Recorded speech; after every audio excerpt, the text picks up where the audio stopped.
Denver's baseball history is quite rich. It's something that is close to my heart and a lot of people are unaware of. So it's definitely been a mission of mine to educate those and how Denver changed the game of baseball nationally in many ways, much through a tournament that existed in the 19 teens, 20s, and 30s, but especially in the 1930s, that was called the Denver Post Tournament, which was the World Series of the West.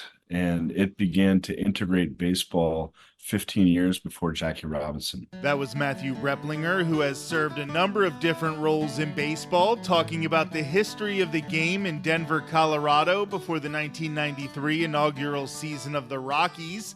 Hello, and welcome to episode 88 of the Irish Baseball Podcast. I'm your host, Rick Becker. Repplinger, who likes to be referred to as Rep, will be my guest on the show today. He's the manager of the Martinez Sturgeon of the Pecos League. He wrote a book on the history of baseball in Denver prior to the Rockies, and he has worked with Major League Baseball organizations to get their players to try yoga. We'll cover all of those topics and more. Let's get right into our conversation. Thanks for joining us, Rep. My pleasure. Thanks for having me on. So right now, you are serving as the manager of the Martinez Sturgeon. So why don't you talk about what level this team plays and just give a little bit more of a detail about this ball club? My pleasure. Yeah, we're the indie ball club out of Martinez, California. That's the birthplace of Joe DiMaggio and very Italian fishing community in the East Bay, about 20, 30 minutes from Oakland and 30, 40 minutes from San Francisco. And we play a season from our opening day is May 22nd this year versus San Rafael. That's our home opener. And we play through the end of July, playoffs for the first week of August. And it's the funnest way to spend the summer. It's super affordable baseball, and we're very fan friendly, and we draw really well, and we have a really competitive team. Our team last year, I believe we led the league, entire Pecos League, in home runs and OPS, and I've got a murderer's row of ball players that can really hit the ball. It's a lot of fun. And I've been the manager there since last season. This is my second year, and we're aiming to do well this season. So back when I lived out west, I caught a few Pecos League baseball games. That's one of the reasons I wanted to talk about the league on this show. And I wanted to kind of get a sense of what types of players are in this league, because we're definitely dealing with players who are trying to still make it in the professional leagues and are still trying to ride that wave and hopefully one day wear a big league uniform. So what types of players do you find in this league? Some supremely talented ball players, but maybe they're either just slipped through the cracks or they had a down year at some point and were released from affiliated baseball, and they're trying to make their way back. Then you got the grinders who never really were given an opportunity and are trying to get to the next level. I mean, everybody's trying to get to the next level, but some played at a higher level and are trying to get their way back, and some never got that opportunity, and they're using the Pecos League as a stepping stone to hopefully find playing time in the Pioneer or the Frontier or the American Association.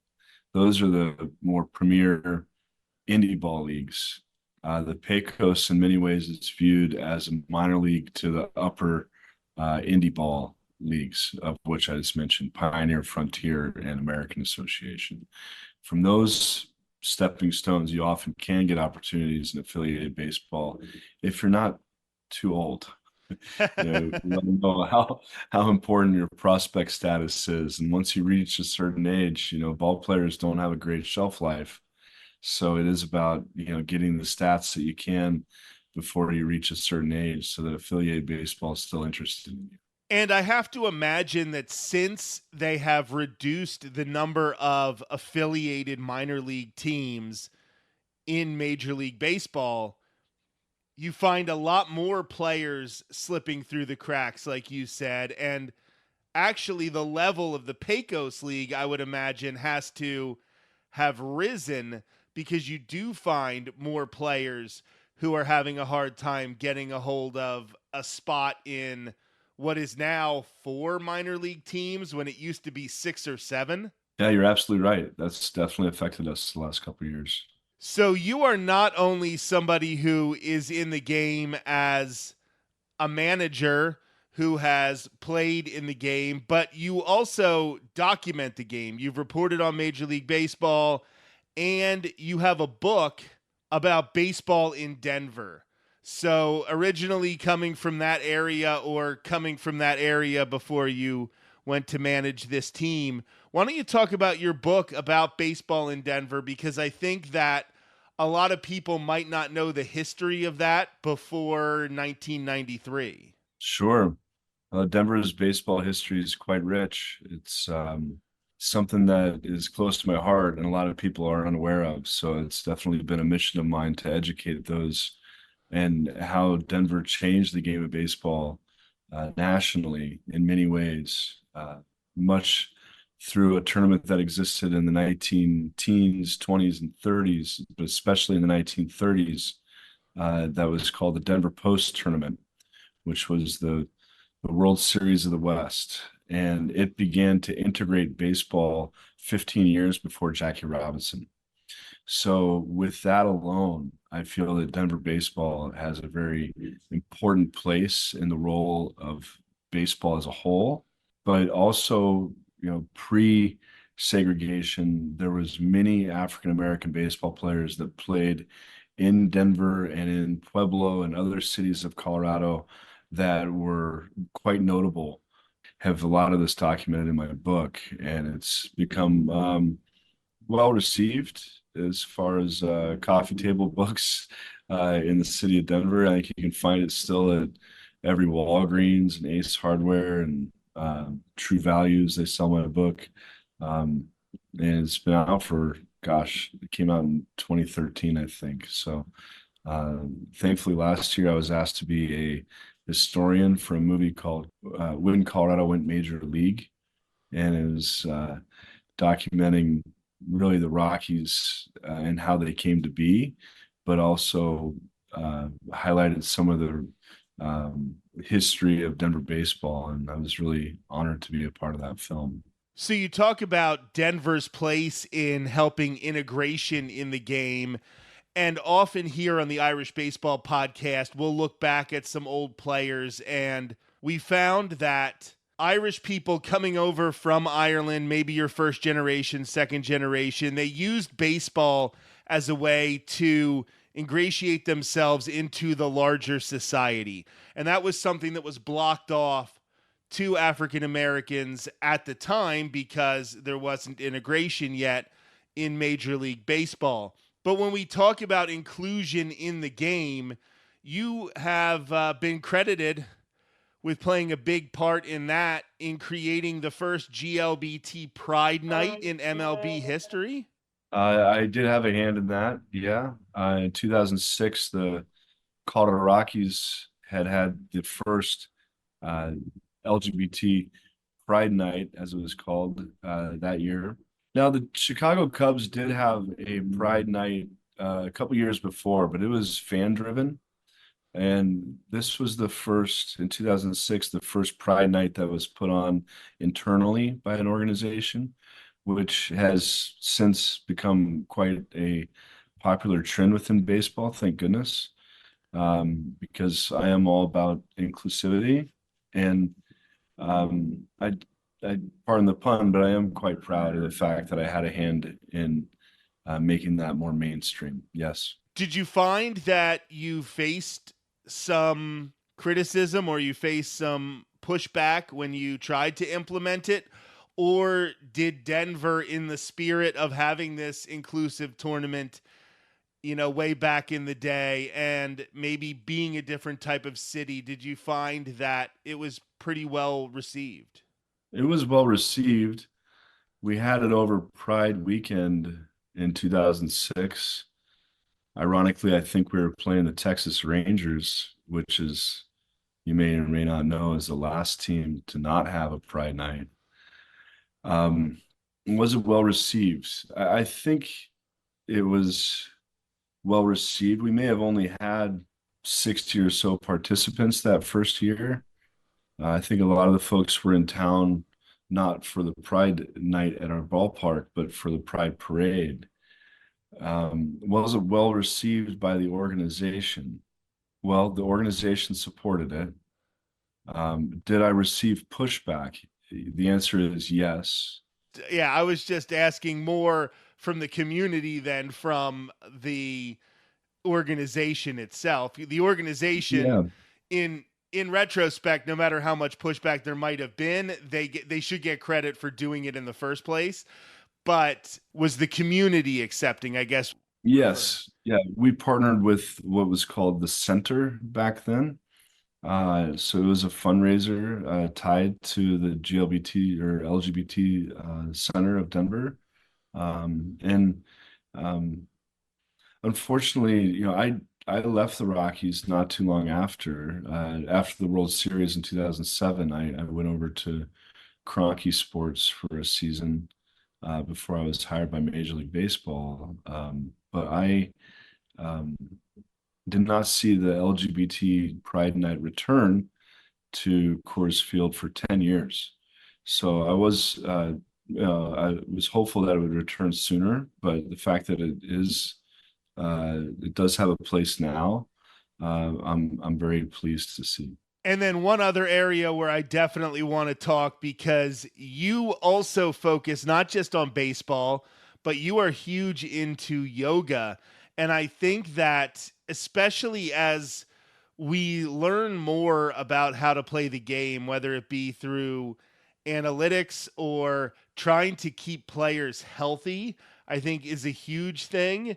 And do you find that maybe some more Major League Baseball players, more minor league baseball players, guys down in high school and in college, should be trying to use yoga to improve their flexibility to try to reduce injuries? Because if you look, there is an epidemic of, for example, arm injuries for pitchers. And I wonder if we are focusing too much on one action. If you're a pitcher at 16, you're a pitcher for the rest of your life, and that's where you focus.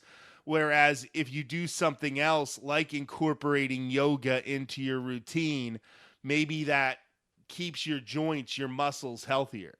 Well, it's all connected, and the stronger the muscles that connect all your muscles are, your core, um, the more power you can often generate, but also the less strain you put on any one particular appendage, so to speak. So I think that it has a really important place. I think baseball folks are so analytical. They want to see just how much yoga will help you. And there's no way of formulating that answer. All I know is that a player that practices yoga will be better for it. Yoshi Yamamoto, the Dodgers' new ace, if you want to call him that, has been a proponent of yoga for a long time.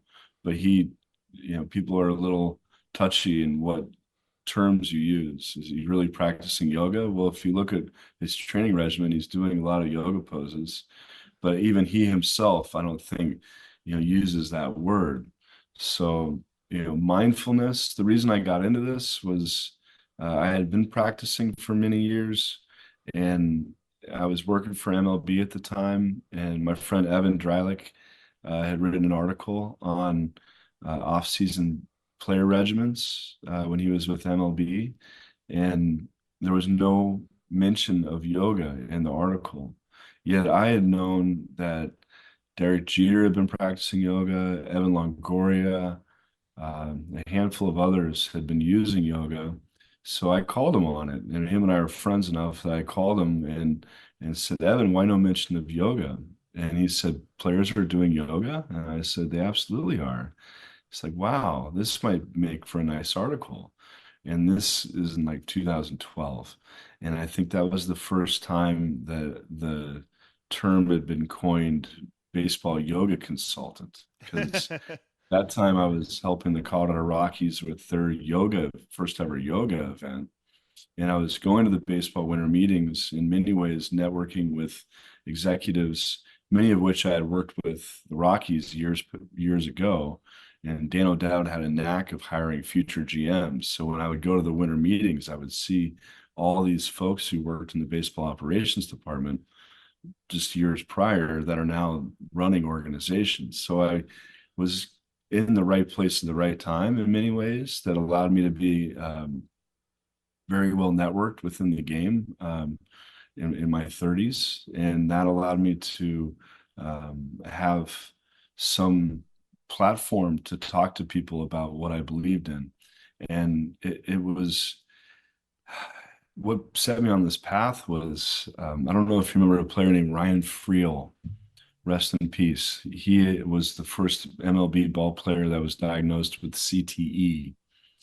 And yeah, it was a tragic thing. I believe he committed suicide a couple years before, or a couple years after he had retired, a couple days before Christmas. And it just deeply affected me. Ryan Friel wasn't necessarily a household name, but he was a player that I followed very closely. He hustled so hard. He slid head first into every bag.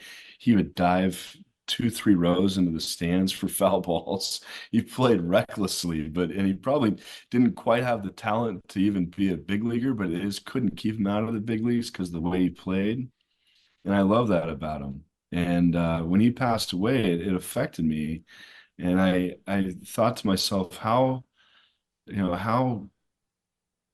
can I bring my world of yoga and my world of baseball together? And if that's able to help one person, then it's worth it. So that's how Pro Positive Yoga began. And I've been fortunate to work with about half of Major League Baseball in one way or another in relation to yoga. This year, I'm working with the New York Yankees on the first ever yoga night at Yankee Stadium, which I'm excited about. It'll be June 21st. I won't actually be in attendance for the event. I'll be in California, but I'm helping the Yankees front office and coordinating this yoga night, which I'm quite excited about. It's for the fans. It's not for the players. However, I can use baseball as a vehicle to share yoga, I do. And I think that we talk about injuries and the flexibility aspect of yoga, but you got into it a little bit in your last answer when you start talking about some of the mental aspects of yoga.